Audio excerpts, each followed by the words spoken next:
Ano nga ba ang dapat gawin kung sakaling tumagal na ng 3 days, lagpas na, pero hindi pa rin fully verified yung account sa GCash? Wala pa rin kayo nare-receive ng text na katulad nito. Ano yung dapat gawin? Tara, pag-usapan natin. By the way, kung first time mo sa channel natin and gusto mo pa ng mga online tutorial videos katulad nito, please click the subscribe button. Kung sakaling nagpa-verify na kayo ng account sa GCash, sinagutan nyo na yung form, nag-upload na kayo or nag-picture na kayo ng valid ID at selfie, pero after 3 days, wala pa rin kayo na-receive na account verification or confirmation mula sa GCash, mas maganda na i-check nyo ulit yung profile ninyo. Dito sa account nyo sa GCash, pumunta sa profile. At kung ganito pa rin yung nakikita ninyo, i-double check nyo kung natapos nyo ba yung unang verification na ginawa ninyo. Kapag ganyan, ang ibig sabihin, ang makikita nyo dapat dito ay Verify Now na button.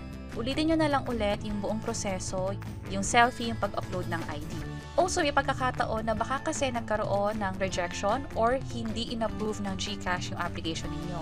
So, mas maganda na ulitin talaga yung buong proseso, pwedeng gumamit ng ibang ID. Pero tandaan, ang ID na tinatanggap lamang ng GCash ay yung National ID, yung ePhil ID, yung UMID ID, Passport, lumang SSS ID pwede pa rin, at Pag-ibig Loyalty Card Plus. Kapag gumamit kayo ng ibang ID, magkakaroon ng mismatch error na katulad nito. Pero just in case nakalusot or nag-proceed yung process sa pag-verify na account gamit yung ibang ID, pwede pa rin ma-reject yan ng GCash. That's why sundin lang yung mga ID na nakalagay dito. Ito lang ang dapat gamitin sa pagpapa-verify ng GCash account.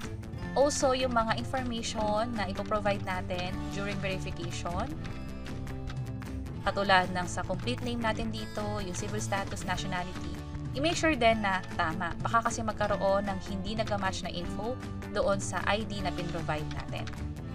Pero kung sakaling ang nakikita nyo naman ay iba, katulad nito, continue verification, ibig sabihin lamang yan ay may hinihingi pang additional documents yung GCash.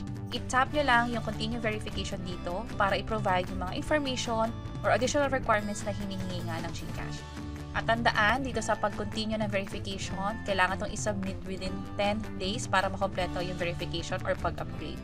Kung hindi ito masusunod, uulitin ulit yung buong proseso. Pero kung nasunod nyo naman, maghintay ulit ng another 4 days, SMS lang to or text from GCash kung ano yung mangyayari sa account ninyo, kung approved ba or rejected.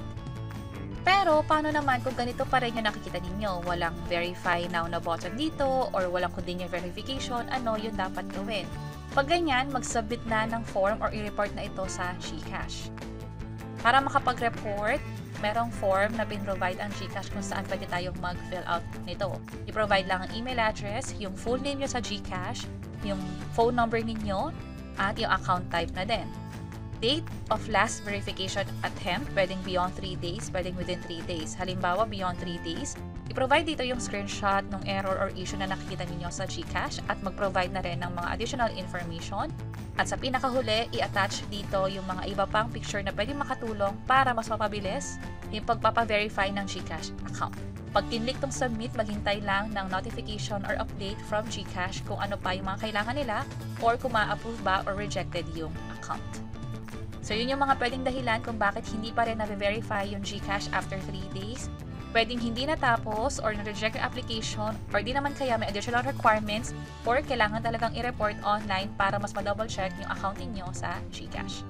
And that's it. Sana nakatulong tong video na to. Kung mo pakiclick ang like button at para sa iba't ibang mga tutorial videos, pwede nyo i-check ito nasa baba.